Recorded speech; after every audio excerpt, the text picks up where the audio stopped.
Bonjour, bonsoir à tous les frères, à toutes les sœurs des différents lieux du monde où vous vous rassemblez, des différents endroits où vous vous trouvez, dans les villes ou dans les pays. De grandes salutations pour chacun d'entre vous et quelle joie! Et j'espère que vous tous vous puissiez avoir accès à cet enseignement, que vous puissiez l'entendre et que vous puissiez aussi vous connecter des endroits où vous vous trouvez, que vous puissiez avoir Internet pour ainsi entrer dans les pages d'Internet de l'Église pour voir les enseignements et voir aussi les études bibliques et tout ce qu'il y a un rapport avec les questions, les réponses, mais aussi les songes, les visions et les témoignages, car il y en a un bon nombre. De cette façon, vous pouvez vous réjouir en écoutant toutes ces merveilles que Dieu fait dans la vie de chaque être, dans la vie de chaque cœur, de chaque personne qui s'affermit pour chercher ou qui s'inquiète pour chercher par rapport à notre Dieu. Et là se trouve tout le matériel, tout l'outil vous est offert pour que vous puissiez ainsi entrer à tout instant, n'importe quel jour, et que vous puissiez ainsi vous jouir dans la parole de Dieu, dans la doctrine que le Seigneur nous donne. Et de cette même façon, Dieu fasse des miracles dans vos vies, que Dieu fasse des prodiges dans vos cœurs, dans vos pensées. Et ainsi, vous pouvez comprendre mieux les choses et qu'il existe un Dieu vivant qui se manifeste, un Dieu d'amour, de miséricorde, qui réalise des merveilles, qui donne des bénédictions, qui donne la paix, qui donne le bonheur à l'être humain. Nous savons déjà que le bonheur et la paix, la joie, personne ne la donne, ni les richesses, ni un être humain. Il n'y a que le Seigneur qui donne tout cela. Donc vous êtes cordialement invités à vous communiquer sur les pages internet pour écouter de Dieu, pour connaître le Seigneur, et bienvenue aussi à cet enseignement aujourd'hui. Que Dieu vous bénisse. Vous pouvez vous asseoir, vous pouvez vous mettre à l'aise. De grandes salutations très spéciales pour les frères et sœurs qui se trouvent ici avec moi. Que le Seigneur vous bénisse et bienvenue à chacun d'entre vous. Et s'il y a des personnes aussi pour la première fois ou des personnes récentes, bienvenue. Nous espérons que vous puissiez continuer à nous rendre visite et que vous puissiez vous ajouter au peuple du Seigneur. Que l'honneur et la gloire soient pour notre Dieu. Nous rendons grâce à notre Dieu tous les jours pour ses bénédictions, pour ses bienfaits. Nous le remercions pour exister. Voici, ce sont nos prières tous les jours.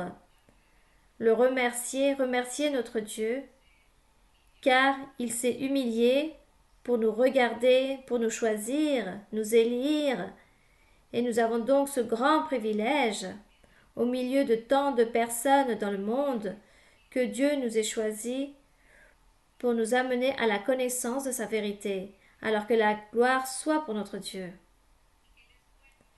Alors je vous raconte, mes frères et sœurs et toutes les personnes, des salutations aussi très spéciales, car on m'a demandé, ce n'est pas qu'on me demande tant, je me souviens de tous les frères et sœurs dans toutes les villes du monde, mais c'est très difficile pour moi de tous vous nommer.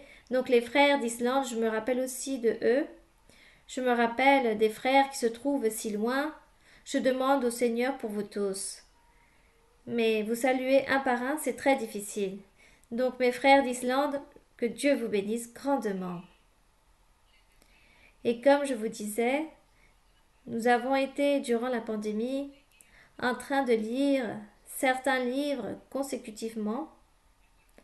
Je me rappelle que nous avons lu tous les évangiles, nous les avons étudiés, nous les avons analysés. Ensuite, nous avons commencé à lire à partir de Romains jusqu'à Jude. Je ne vais pas parler de l'Apocalypse car il s'agit pour des personnes complètement matures spirituellement. Il n'y a pas de capacité dans l'être humain de pouvoir comprendre les écrits d'Apocalypse. Alors cela, nous le laissons de côté. Cependant, je me suis rappelé ou je me suis souvenu que dans les actes des apôtres, nous ne l'avons pas lu, les actes, ce sont des histoires. Il s'agit d'un vécu qui est raconté, la vie, les expériences qui se sont produites lorsqu'a commencé la voie de l'évangile de notre Seigneur Jésus-Christ donné aux croyants, à ses serviteurs. Actes des apôtres. Il s'agit d'un récit qui raconte le bien et le mal qui est arrivé aux premiers disciples. L'histoire tout entière ne s'y trouve pas. Bon, l'histoire est petite, à peu près 20 chapitres, il me semble, ou 22. Réellement, c'est très peu par rapport à tout ce qui s'est passé. Mais ici se soulignent des choses très importantes qui servent d'édification pour notre vie spirituelle. Et que nous allons lire aussi les actes des apôtres, nous allons lire dans chaque enseignement, si nous pouvons, nous lisons tout un chapitre et nous allons nous rendre compte de l'histoire des personnages, ce qui s'est produit, mais nous allons aussi prendre du fruit pour nous, pour notre vie. Donc à partir de là, nous allons également extraire, voir ce qui nous sert dans la vie, qu'est-ce que nous devons apprendre, qu'est-ce que nous devons imiter. Donc je sais qu'en réalisant cette lecture de cette histoire, nous allons ainsi porter beaucoup de fruits et nous allons obtenir beaucoup de bénéfices, beaucoup de bienfaits spirituels. C'est pourquoi, peut-être certains passages, il s'agit que d'une simple histoire, d'un simple récit, mais si cela est ainsi, nous allons aussi déplacer ce récit, du moins nous allons le déplacer pour nos jours, pour cette ère, pour voir comment est notre vie, et comment était leur vie aussi dans l'ancienne époque, et comment est notre vie aujourd'hui. Nous allons donc trouver beaucoup de choses merveilleuses qui vont nous édifier. Donc ici, dans le chapitre 1 de Actes, nous allons donc commencer. Il y a 26 versets. Et le chapitre, il est écrit « Théophile, j'ai parlé dans mon premier livre de tout ce que Jésus a commencé de faire et d'enseigner dès le commencement. » Ici, nous voyons le personnage, il me semble que c'était Luc, qui a écrit un haut membre de la communauté appelé Théophile. Apparemment, cet homme, Théophile, était un homme qui avait de grandes connaissances intellectuelles et aussi une personne qui s'inquiétait pour faire des recherches par rapport aux religions ou par rapport à tout ce qui a un rapport avec Dieu.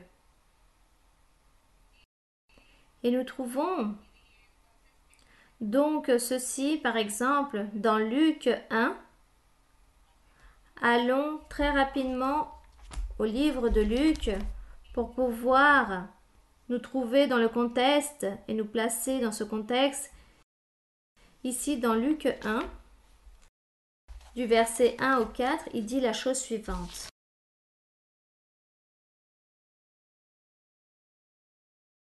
Il dit ici, c'est l'évangile de l'apôtre Luc. Luc était un médecin, l'histoire raconte cela, que c'était un médecin. Je pense que c'était un disciple du Seigneur, mais il n'a pas été nommé parmi les 12 apôtres, n'est-ce pas, mon frère? Merci, mon frère. Car parfois j'oublie un peu l'histoire.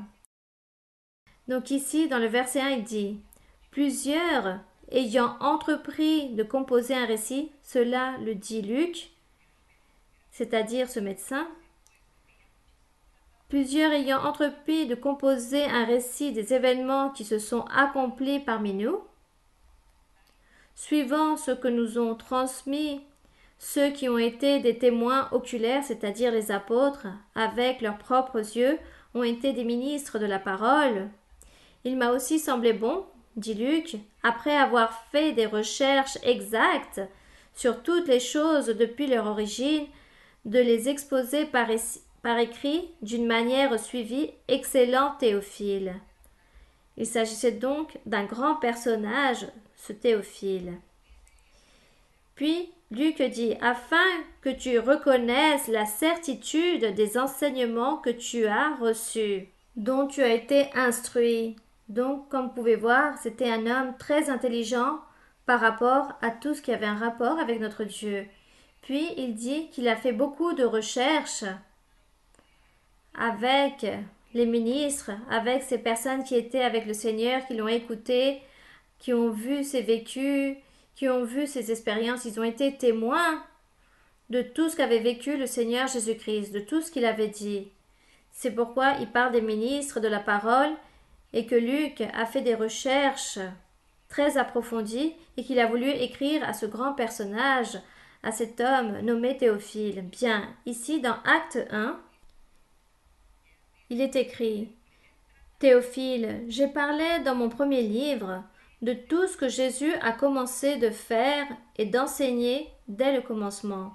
Maintenant, ce traité, ce premier livre, il va lui dire autre chose, c'est-à-dire l'histoire. Cette histoire que nous allons commencer ici, c'est ce que l'apôtre s'est consacré à écrire, à faire des recherches pour envoyer cette information à Théophile.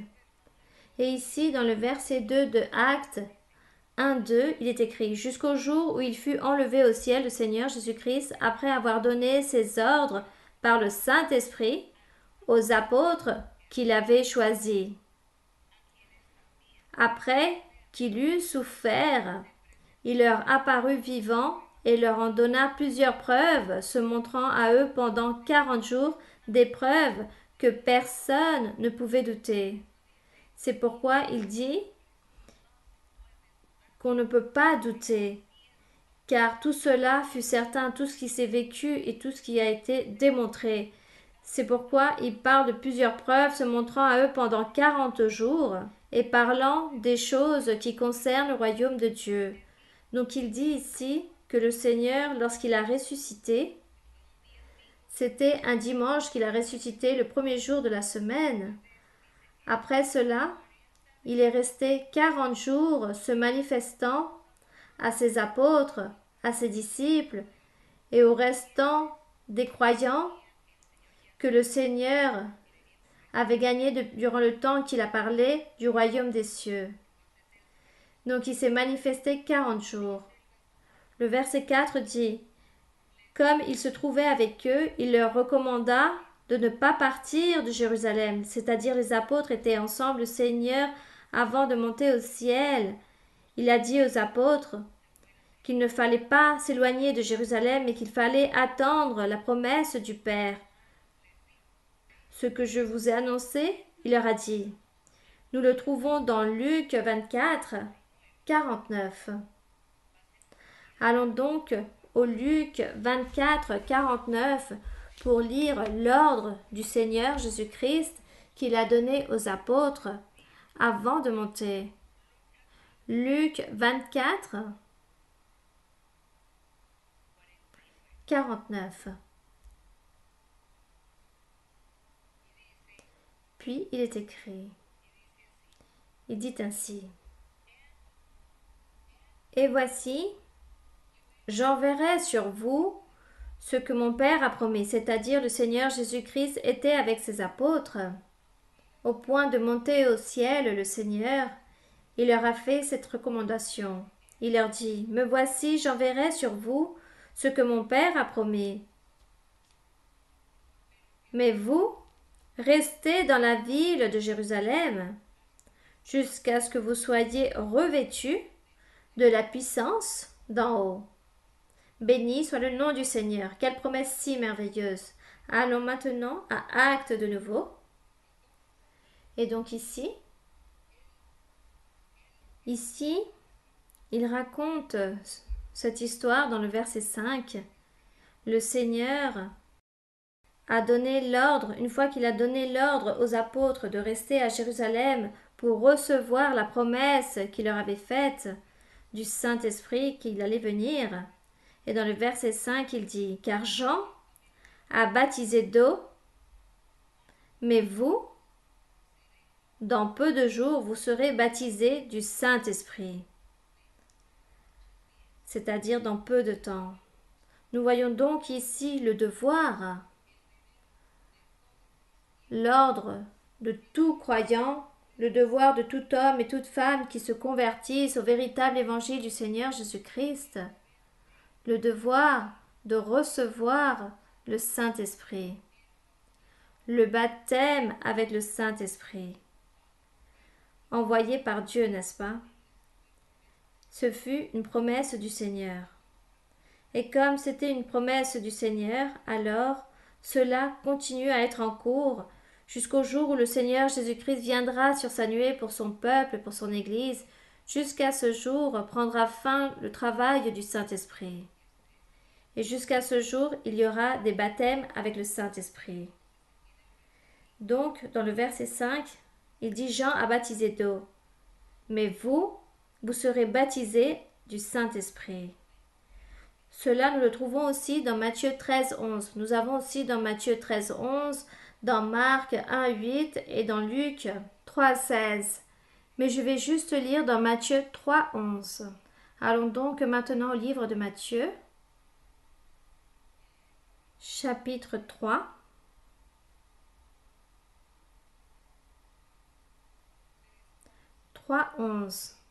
Il est donc écrit ici, on parle de Jean-Baptiste lorsqu'il a commencé à prêcher. Il a commencé à prêcher durant ces jours la repentance et dire au peuple qu'il fallait qu'il se prépare, qu'il se repentisse, car le royaume des cieux s'approchait, et qu'après lui allait venir un personnage très important, que lui-même ne serait pas digne de porter ses souliers. Donc il dit ici dans le verset 11 du chapitre 3 de Matthieu, dans le verset 11, « Moi, je vous baptise d'eau pour vous amener à la repentance. Mais celui qui vient après moi est plus puissant que moi et je ne suis pas digne de porter ses souliers. Lui, il vous baptisera du Saint-Esprit et de feu, faisant référence au baptême du Saint-Esprit. Il s'agit du baptême de feu aussi, car le Saint-Esprit est feu, car Dieu est feu. Donc il dit, lui, il vous baptisera du Saint-Esprit et de feu, ce grand personnage qu'allait venir notre Seigneur Jésus-Christ. Allons maintenant encore une fois à Actes et allons voir, ou allons plutôt au livre de Jean 1, 3, 3. Les autres livres que j'ai mentionnés disent la même chose. Ce qui est Marc et Luc disent la même chose que Matthieu. Mais allons dans l'évangile de Jean au chapitre 1,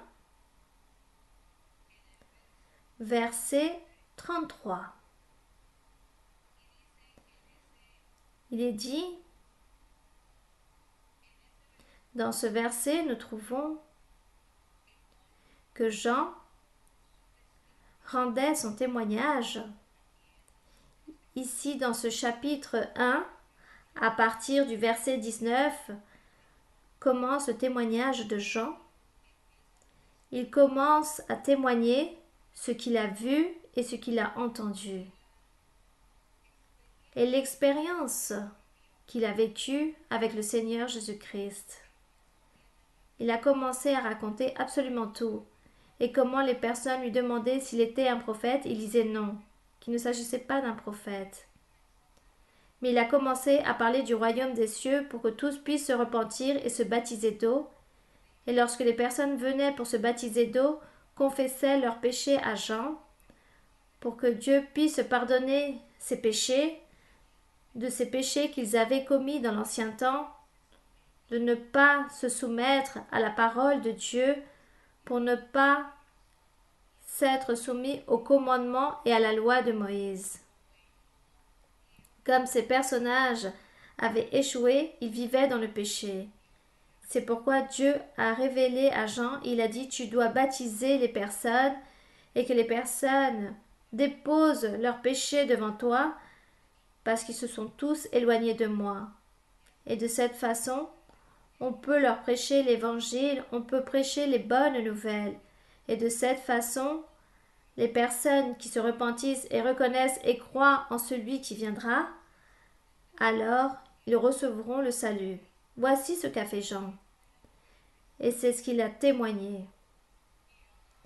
Il parlait ici, et dans le verset 33, au milieu de son témoignage, il dit « Je ne le connaissais pas. » Voici ce qu'il dit. Ou dans le verset 32, il dit « Jean rendit ce témoignage en disant « J'ai vu l'Esprit descendre du ciel comme une colombe et s'arrêter sur lui, sur le Seigneur Jésus-Christ. » Voici ce qu'a dit Jean, il l'a vu, il l'a entendu.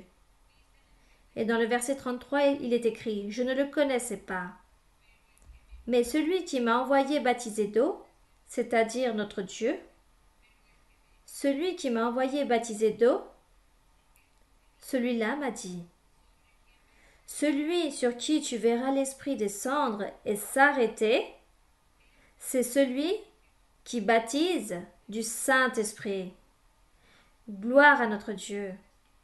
Quel témoignage si merveilleux. Et Jean dit dans le verset 34, « Et j'ai vu, et j'ai rendu témoignage qu'il est le Fils de Dieu. Béni soit le Seigneur. » Quel témoignage si surprenant et merveilleux par rapport à cette grande expérience qu'a vécue Jean. Allons maintenant de nouveau à Actes. C'est pourquoi ici, Luc, qui était celui qui avait fait les recherches par rapport à tous les événements, à tous les faits, à tous les vécus de notre Seigneur Jésus-Christ, c'est pourquoi il a écrit, il répétait à écrire les mêmes choses, car pour lui, c'était une merveille, comme pour nous aujourd'hui, tout cela est une merveille. Et nous pouvons lire tout cela, et jamais nous allons nous lasser de lire, et nous pourrons le lire 1001 fois, et toutes les fois, notre cœur se réjouira. À chaque fois, notre âme va se réjouir, car c'est Dieu qui est là, notre Dieu, qui nous entoure, qui nous réjouit, qui réjouit notre esprit, notre être. Le Seigneur donnant vie aux écrits. Le Seigneur disant, regarde, ceux-ci l'ont vécu beaucoup il y a plus de 2000 ans. Ils ont vécu cette expérience, mais toi aussi tu peux la vivre, toi aussi, car je suis là avec toi. Béni soit le Seigneur. Ainsi est la promesse de notre Dieu. C'est la merveilleuse promesse de notre Dieu, de celle qui nous fait. Donc quelle joie avec ce récit. Donc dans le verset 5, c'est pourquoi Jean dit qu'il a baptisé d'eau, mais vous serez baptisés du Saint-Esprit. Gloire à Dieu. Et cela s'est produit ainsi. Ensuite, nous allons continuer avec le verset 6 où il est écrit « Alors les apôtres réunis lui demandèrent en disant « Seigneur, est-ce en ce temps que tu rétabliras le royaume d'Israël ?» Le peuple d'Israël dans l'ancien temps. Rappelons l'histoire pour ceux qui lisent la Bible, pour les personnes qui lisent la Bible, qui s'inquiètent ou qui se soucient de connaître l'histoire par rapport à tous les vécus, par rapport à toutes les choses, les événements qui se sont produits. Rappelons-nous que lorsqu'ils étaient à Babylone, lorsqu'il y avait Daniel là-bas avec un groupe de personnes à Babylone, à peu près 4800 personnes qui ont été emmenées à Babylone. Rappelons-nous que ces personnes ont vécu 70 ans et ensuite ils sont retournés à Jérusalem et Dieu leur a ordonné de bâtir à nouveau le temple, de reconstruire la ville, les murailles de la ville, qu'ils devaient bâtir des maisons, y habiter, que de nouveau Ils devaient reconstruire leur vie dans cette ville de Jérusalem qui avait été détruite, désolée et brûlée. Et ainsi, tout cela est arrivé, et ces personnes ont bâti un temple, pas aussi majestueux que celui de Salomon, mais ils ont bâti un temple. Et ensuite, il y eut une division. Sont venus les empires pour gouverner le monde. Ils ont gouverné et aussi ils dirigeaient les Israélites, les Juifs, ils les gouvernaient. Ces personnes n'avaient ni droit ni vote. Rappelez-vous que même le règne a pris fin. Il y a eu un dernier roi, il me semble c'était Ézéchias, le dernier roi qui a été emporté à Babylone. Il fut aveugle car on lui a arraché les yeux à l'un d'entre eux. À Ézéchias, à Sédéchias, on lui a ôté les yeux, il a été emporté là-bas à Babylone, et jusqu'à là ont vécu les rois d'Israël. De ce temps-là jusqu'au jour où est venu le Seigneur Jésus-Christ, 430 années sont passées. Et durant ces 430 années, comme je vous raconte, de Babylone, ils ont vécu 70 ans, ils sont partis à Jérusalem, ils ont reconstruit la ville à Jérusalem, à vivre à nouveau dans ce territoire de Jérusalem. Cependant, Dieu s'est éloigné d'eux et plus jamais il a établi un roi.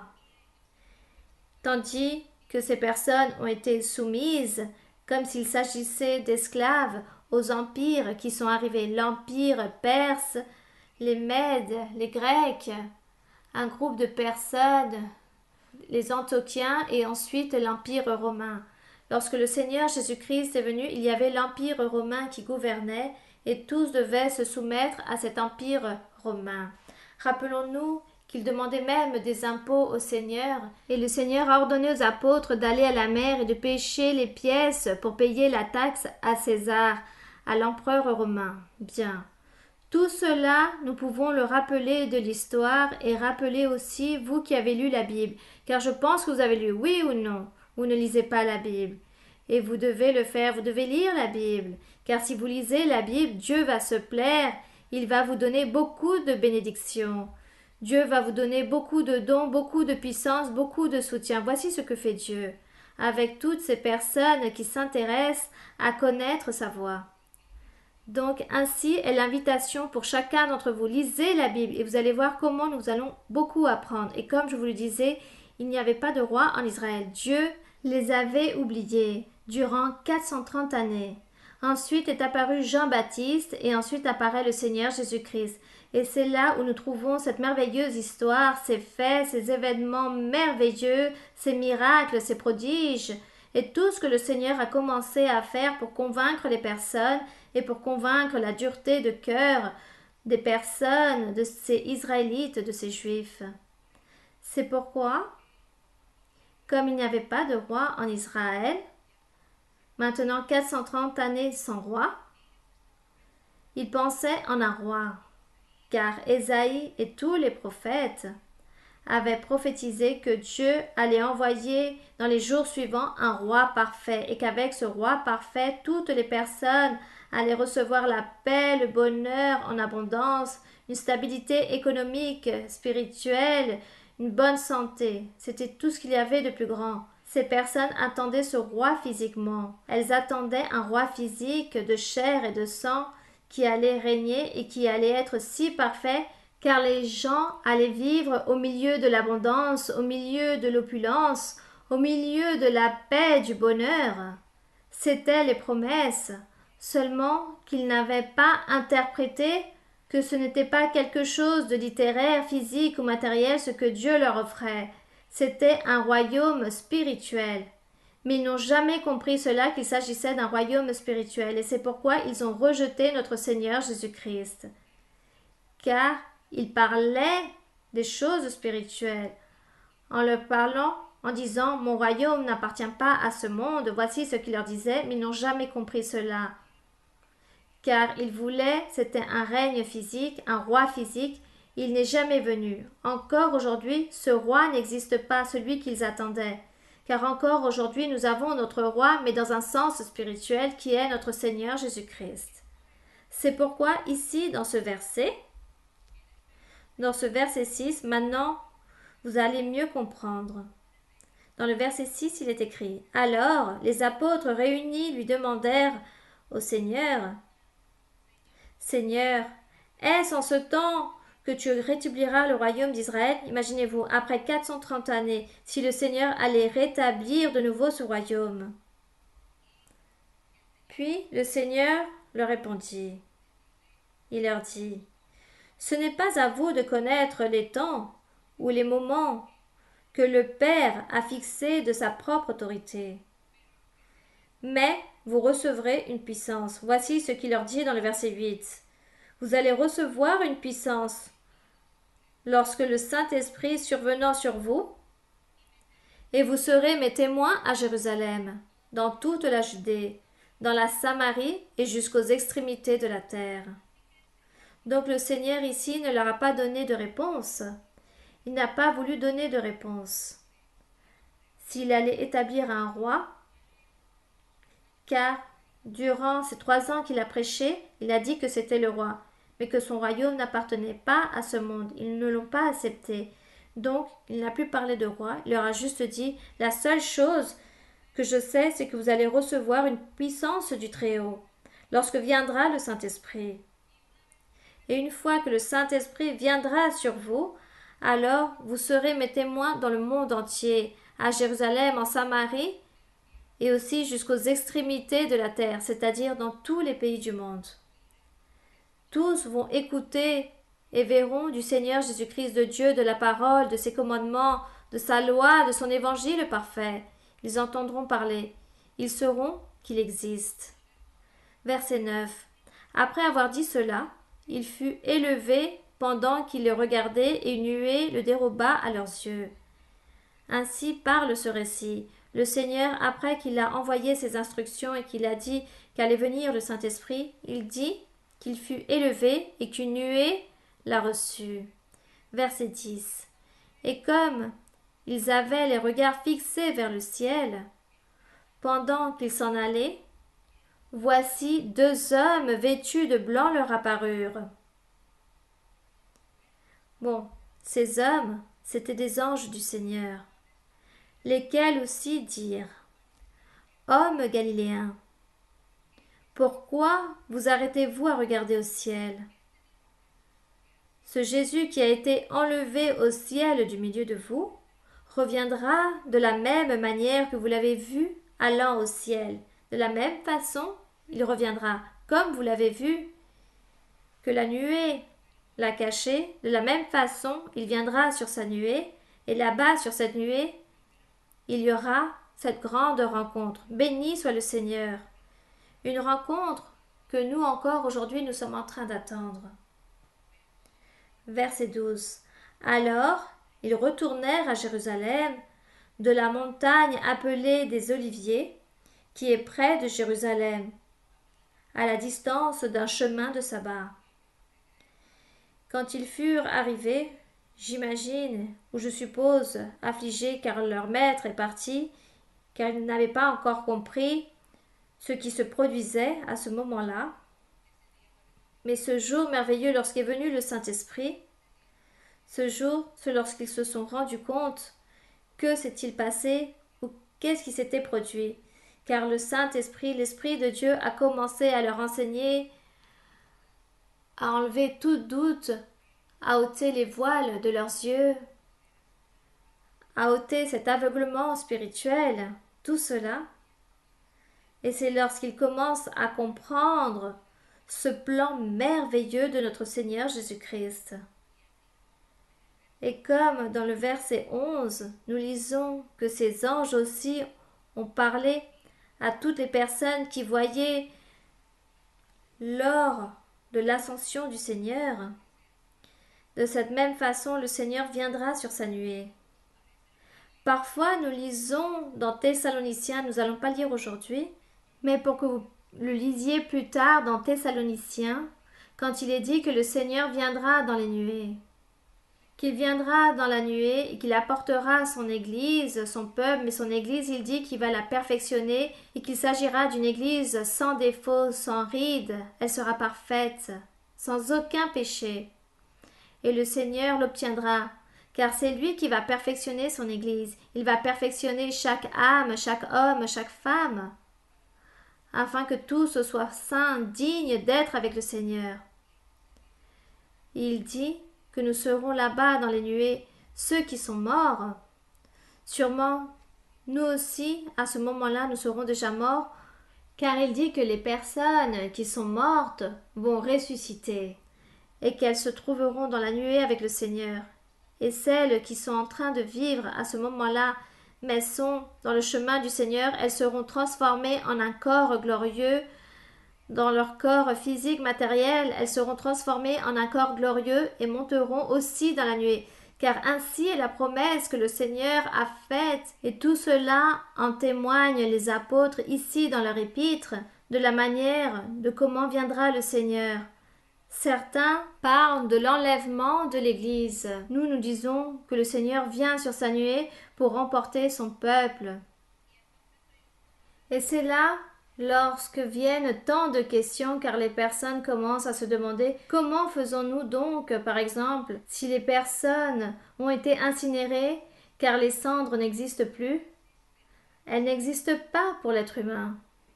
Mais pour Dieu, il n'y a pas d'impossible, car c'est Dieu qui nous a créés. Alors, qu'est-ce qui lui coûte de reprendre les cendres qui ont été dispersées dans la mer?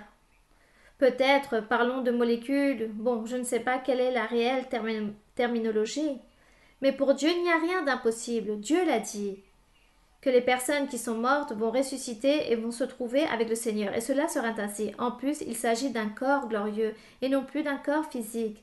Alors nous n'avons plus besoin de ce corps physique qui a été incinéré. Nous n'avons plus besoin de ce corps, cette matière, nous avons besoin d'un corps glorieux, la personnalité de l'être, qui ne meurt jamais. Voici ce que nous avons besoin, ce qui est nécessaire, il se trouvera là-bas devant la présence de Dieu.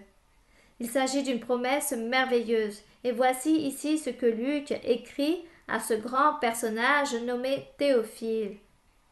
Mais qu'en même temps, nous aussi, nous sommes en train de nous jouir avec la lecture, et nous apprenons aussi.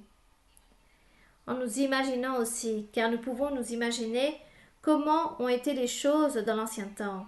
Et ici, donc dans le verset 13, lorsqu'il dit « Lorsqu'ils furent arrivés, lorsqu'ils ont vu le Seigneur monter au ciel », il dit qu'ils ont marché durant une journée. Le jour du sabbat, ils ont marché. Nous ne savons pas quel était le chemin du sabbat. Il faudrait voir quel était ce hébraïsme du chemin du sabbat. Et lorsqu'ils furent arrivés, ils montèrent dans la chambre haute où ils se tenaient d'ordinaire. C'était Pierre, Jean, Jacques. Il y avait une chambre haute où probablement ils réalisaient leurs prières ou leurs louanges à Dieu. Ils sont arrivés à Jérusalem. Et là-bas, dans cette chambre haute, il y avait Pierre, Jean, Jacques, André, Philippe, Thomas, Barthélemy, Matthieu, Jacques, fils d'Alphée, Simon, le Zélote et Jude, fils de Jacques. Tous, d'un commun accord, persévéraient dans la prière avec les femmes et Marie, mère de Jésus. Vous voyez, quelle chose si belle et si importante, et avec les frères de Jésus. Nous voyons donc ici que José était mort. Car ici, nous mentionnons que la mère de Jésus. Et les frères du Seigneur Jésus-Christ. Le verset 14. Il est écrit que les femmes, il y avait toutes ces personnes, et Marie, la mère de Jésus, et les frères du Seigneur Jésus-Christ. Ils étaient tous là. Verset 15. En ces jours-là, Pierre se leva au milieu des frères.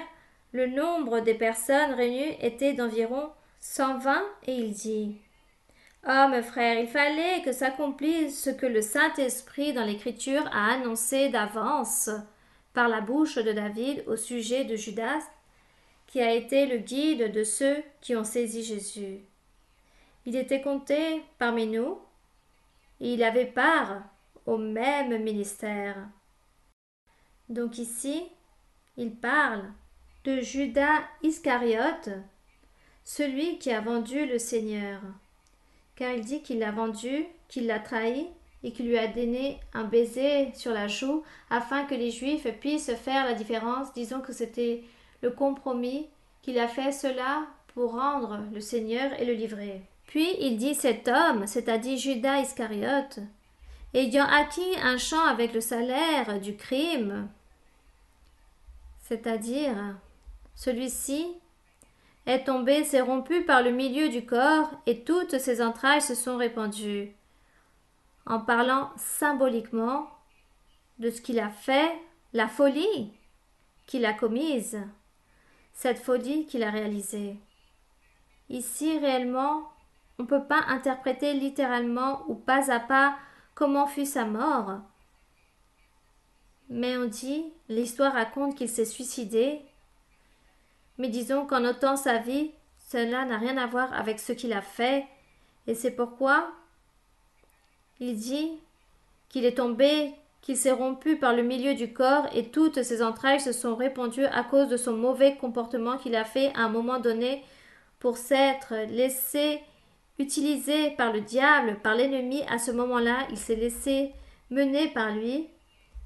Et il avait déjà cette tendance, il apportait déjà cette mauvaise tendance au péché dans son cœur. Et c'est pourquoi le diable a profité de lui, de ses sentiments, de sa manière de penser hypocrite, ambitieuse, et le diable a profité, l'a utilisé, l'a incité, et il s'est laissé mener. Ainsi se sont produites les choses, car ainsi cela a été écrit. Mais de toute façon, il s'agit de choses que nous ne pouvons pas remettre en question, mais nous devons ces respecter. Et chacun d'entre nous, nous devons donner notre cœur à Dieu avec toute sincérité, avec une grande foi et assurance en le Seigneur, en aimant notre Dieu, afin que jamais vienne l'ennemi à nous inciter, à nous posséder pour réaliser le mal. Cependant, il est écrit dans le verset 19, il dit que la chose a été si connue de tous les habitants de Jérusalem que ce champ a été appelé dans leur propre langue Akeldama, qui veut dire champ du sang. Ce champ, cet endroit, que ce personnage a été enseveli, car il dit, il est écrit dans le livre des psaumes, que sa demeure devienne déserte, et que personne ne l'habite, et qu'un autre prenne sa charge. Tout était déjà prophétisé par rapport à ce que ce personnage allait réaliser. Lisons le psaume, car je pense que vous avez lu déjà ce psaume, et sûrement vous n'êtes jamais détenu à voir quel était le significatif et de qui il s'agissait. Psaume 69, 25. Nous allons donc voir, car cela nous l'avons lu plusieurs fois.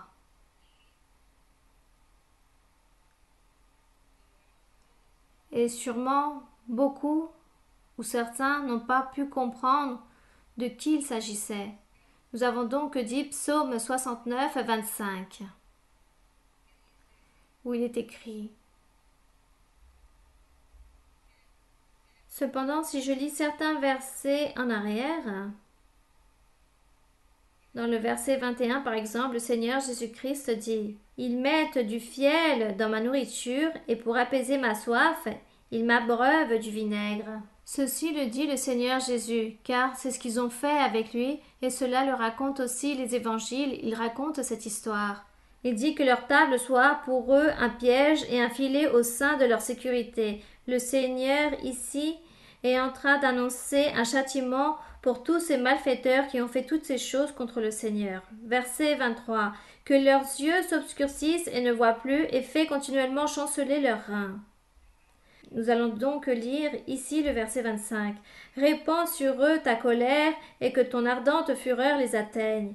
Que leur demeure soit dévastée. Qu'il n'y ait plus d'habitants dans leurs tentes. Regardez ici le châtiment, la malédiction pour l'ennemi et tous ces serviteurs ou toutes ces personnes qui ont aidé l'ennemi, le diable, qui se sont prêtés pour réaliser la méchanceté à notre Seigneur Jésus-Christ. Donc pour toutes ces personnes, il y avait ce châtiment, la malédiction. Regardez que dit le psaume 109:8. 109:8.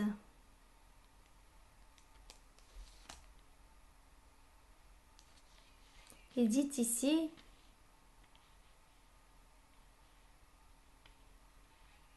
ici dans le verset 6, il dit « Place-le sous l'autorité d'un méchant. » Le méchant, c'est le diable. Et qu'un accusateur se tienne à sa droite. Donc l'accusateur utilise les êtres humains pour réaliser toute la méchanceté qu'il souhaite. Il utilise les êtres humains. Et ici, il a utilisé quelqu'un. Il a utilisé Judas pour aller contre le Seigneur. Et c'est pourquoi il dit, verset 7, « Quand on le jugera, qu'il soit déclaré coupable et que sa prière passe pour un péché, que ses jours soient peu nombreux, qu'un autre prenne sa charge, ou qu'il soit remplacé du travail par un autre. » Que ses jours soient peu nombreux. C'est pourquoi il s'est ôté la vie. Et ici, il continue à châtier les enfants, la femme, la pauvreté, la misère, la famille sûrement, a vécu les châtiments de génération en génération à cause de ce personnage qui s'est laissé inciter par l'ennemi, le diable. Allons maintenant de nouveau à Actes. Donc nous voyons ainsi le comportement du diable, ce que fait le diable et ce travail encore aujourd'hui. L'ennemi essaie d'utiliser beaucoup de personnes en utilisant une certaine circonstance ou situation dans la vie pour aller contre quelqu'un de ces personnes qui veulent avec tout leur cœur faire la volonté de Dieu ou de ces personnes qui veulent connaître Dieu.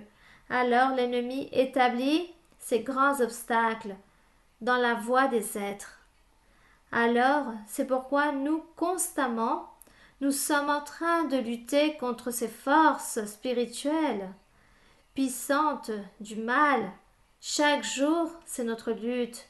Chaque jour, nous sommes ici en train de nous affronter à différentes choses mauvaises pour résister à l'ennemi au moment précis, pour pouvoir ainsi recevoir le triomphe, recevoir la paix de Dieu et surtout plaire à notre Dieu. Nous voulons lui être agréables, nous voulons faire la volonté de Dieu.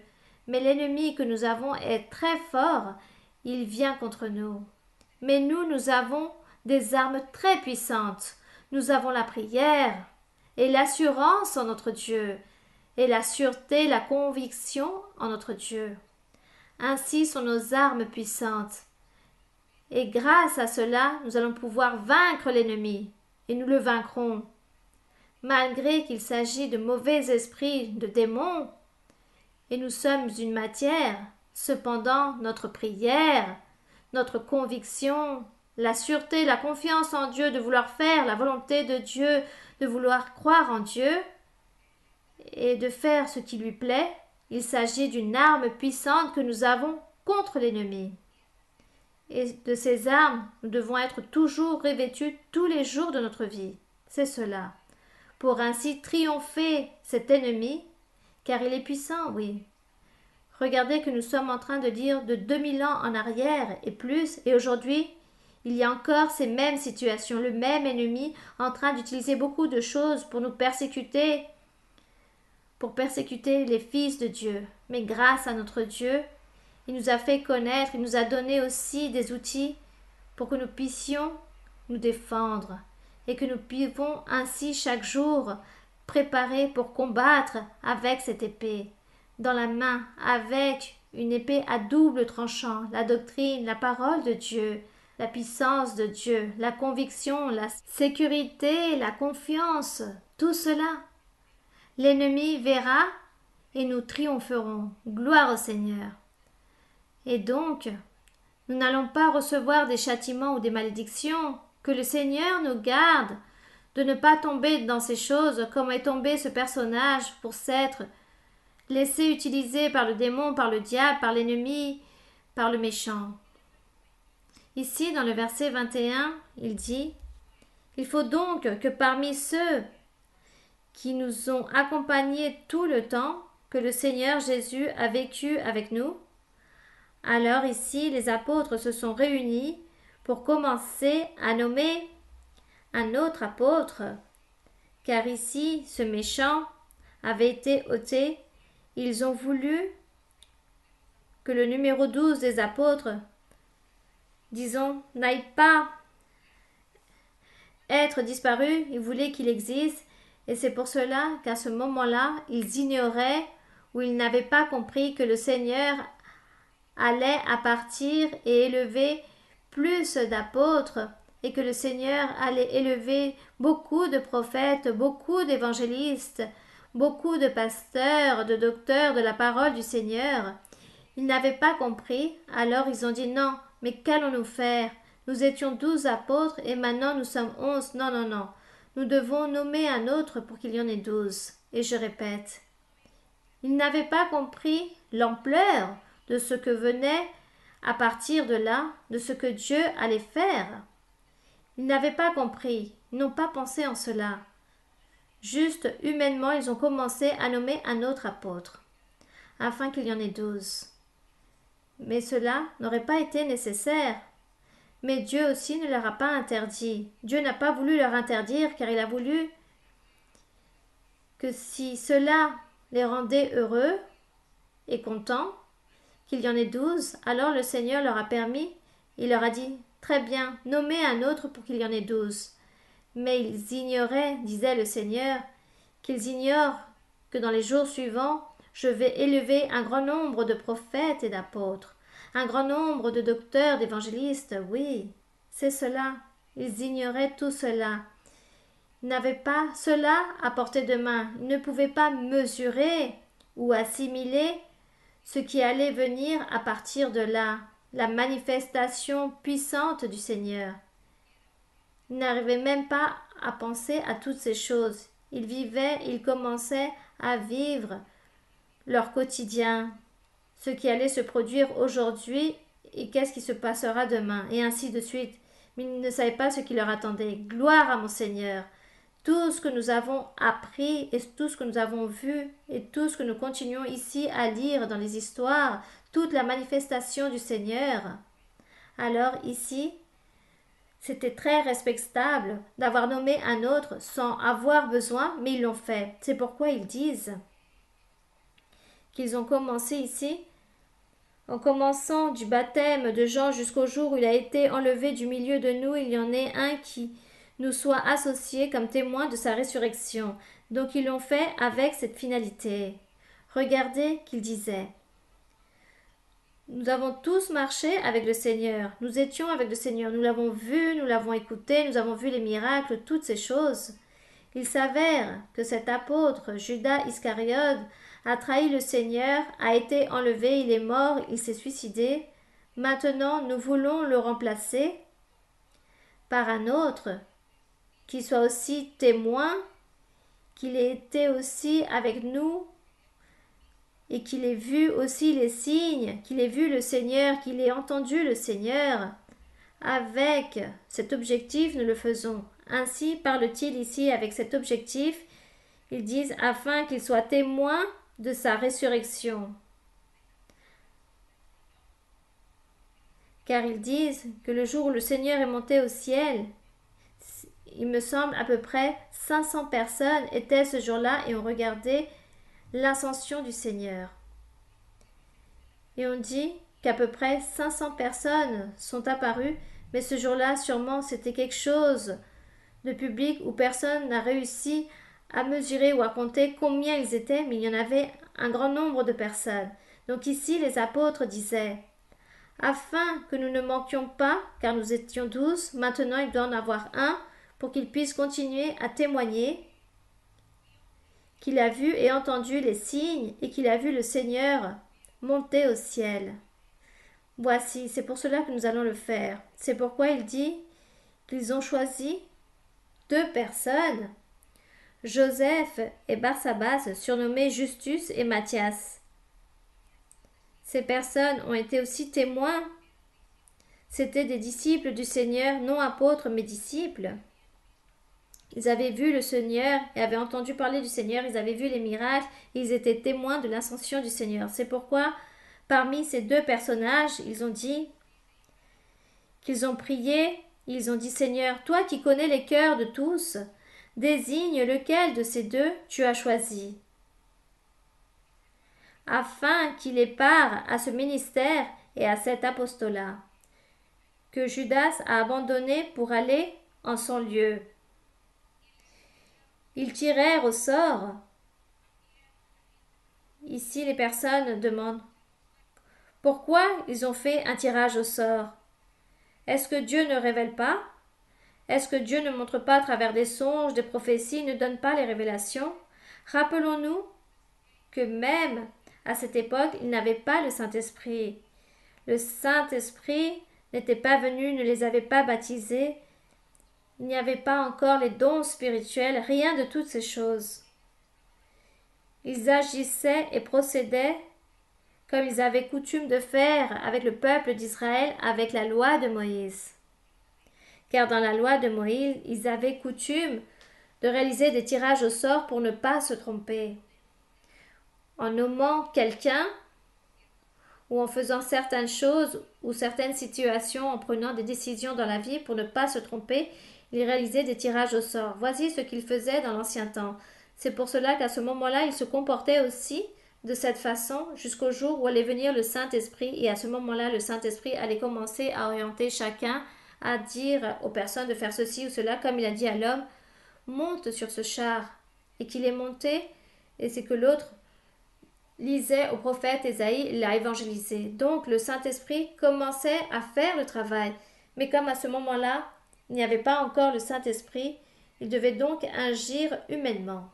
C'est pourquoi il dit dans le verset 26, « Ils tirèrent au sort, et le sort tomba sur Matthias, qui fut associé aux 11 apôtres, afin de compléter le numéro 12 des apôtres. » Donc, mes très chers frères et très chères sœurs, je pense que cette lecture d'aujourd'hui a édifié notre vie spirituelle, car nous nous rendons compte de quelle façon Dieu était le même hier et aujourd'hui. Ce Dieu que nous avons aujourd'hui, il s'agit d'un Dieu puissant, un grand Dieu juste, qui nous a fait des promesses, qui nous a choisis et qui nous a fait de grandes promesses. Et il va nous aider afin que nous puissions réussir, arriver à la vie éternelle, pour que nous puissions un jour être dans la nuée, recevant le Seigneur de la gloire. Donc je vous invite, chacun d'entre vous, à lire la Bible. Lisez la Bible une et plusieurs fois. Et lorsque vous lirez la Bible dans votre cœur, parlez à Dieu.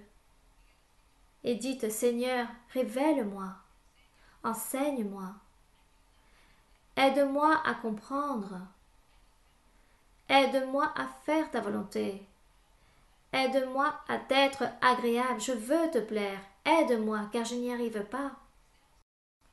Soyons sincères et nous allons voir de quelle façon Dieu sera très proche de nous, il sera à nos côtés. Nous allons donc prier notre Dieu et nous allons lui demander, et n'oubliez pas de vous rassembler, de venir à l'église, dans cette assemblée de Dieu ministérielle de Jésus-Christ international. Rassemblez-vous et vous allez voir de quelle façon Dieu fera une transformation dans votre vie et il vous bénira. Prions, béni soit notre Dieu, tout-puissant est le Seigneur. Que ton nom soit loué, que ton nom soit glorifié. Béni soit le roi de la gloire, le roi, le Seigneur Jésus-Christ de Nazareth, le roi saint, le juste roi, le roi miséricordieux. C'est le roi des rois, le Seigneur des seigneurs. Il est puissant, notre grand Dieu. La bonté de lui est pour toujours. Nous te rendons grâce, mon Seigneur. Merci, Seigneur. Les louanges sont pour toi, l'honneur et la gloire sont pour toi. Mon Père, connaissant et sachant de ton amour, de ta bonté, je te demande, mon Seigneur, qu'en ces moments, tends ta main toute-puissante qui guérit, qui libère, afin que tu guérisses toute personne souffrant de diverses maladies, et aussi les maladies psychiques. Ôte, Seigneur, tous ces mauvais esprits, toute sorcellerie, envoûtement, malédiction aussi du diable. Détruis toute chose mauvaise, donne un soulagement à chacun. Les personnes te prient, te supplient et déposent leur assurance en toi, mon Seigneur. Je te demande, mon Père, au nom glorieux de Jésus-Christ, tends ta main et réalise des miracles et des prodiges. Ôte l'incrédulité, le doute, la timidité, la peur, la tristesse, la honte. D'ouvrir la bouche, de louer ton nom, de te glorifier. Seigneur, chasse toutes ces peurs et tous ces obstacles, afin que chacun d'entre nous te louons, t'honorons et te glorifions, mon Seigneur, avec toute notre joie, avec toute allégresse. Béni soit notre Dieu, nous te remercions, mon Seigneur. L'honneur, la gloire est pour toi, mon Père céleste. Nous te louons, mon Seigneur, et nous te rendons l'honneur au nom glorieux de Jésus-Christ, ton Fils bien-aimé. Amen. No puede estar triste un corazón que tiene a Cristo. No puede estar triste un corazón que tiene a Dios. No puede estar triste un corazón que tiene a Cristo. No puede estar triste un corazón que tiene a Dios. Canta con gozo, alaba a mi Cristo. No puede estar triste un corazón que tiene a Dios. Canta con gozo, alaba a mi Cristo. No puede estar triste un corazón que tiene a Dios. No puede estar triste un corazón que tiene a Cristo. No puede estar triste un corazón que tiene a Dios. No puede estar triste un corazón que tiene a Cristo. No puede estar triste un corazón que tiene a Dios. Canta con gozo, alaba a mi Cristo. No puede estar triste un corazón que tiene a Dios. Canta con gozo, alaba a mi Cristo. No puede estar triste un corazón que tiene a Dios. Béni soit le nom de notre Dieu. Merci beaucoup mes très chers frères et très chères sœurs. Que le Seigneur vous bénisse. De grandes salutations remplies de tendresse et pour les enfants, plein de bisous. Que Dieu vous bénisse et vous aussi. Merci mes frères et sœurs et que Dieu vous bénisse. À très bientôt. Que Dieu vous bénisse.